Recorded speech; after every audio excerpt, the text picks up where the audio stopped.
দুর্নীতিবাজদের ধরতে চট্টগ্রামে 93টি সেবা সংস্থায় জাল বিছিয়েছে দুর্নীতি দমন কমিশন। বাড়ানো হয়েছে নজরদারি।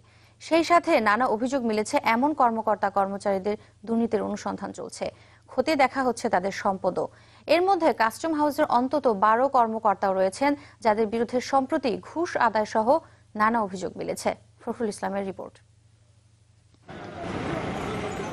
চট্টগ্রাম কাস্টম হাউস আমদানি রফতানির প্রধান এই দফতরে অনিয়ম দুর্নীতির অভিযোগ বহু পুরনো। গেল 10 জানুয়ারি ঘুষের প্রায় 6 লাখ টাকা সহ আটক হন কাস্টমসের রাজস্ব কর্মকর্তা নাজিম উদ্দিন।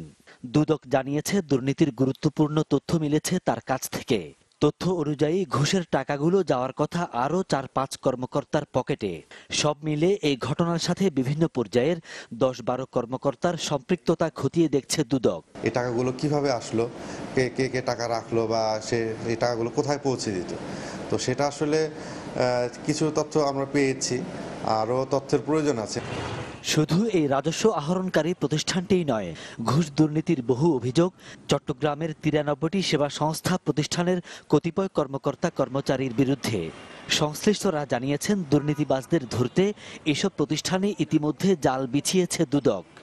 আমরা দুর্নীতির বিরুদ্ধে সোচ্চার। আমরা দুর্নীতিবাজ যেখানেই থাকবো না কেন সেখানেই আমরা অভিযান চালাচ্ছি।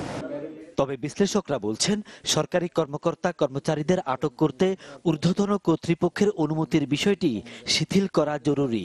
না হলে সুফল মিলবে না দুর্নীতি বিরোধী অভিযানে। তাদের বিরুদ্ধে মামলা প্রসিড করার ক্ষেত্রে, গ্রেপ্তার করার ক্ষেত্রে পূর্ব অনুমতি লাগবে।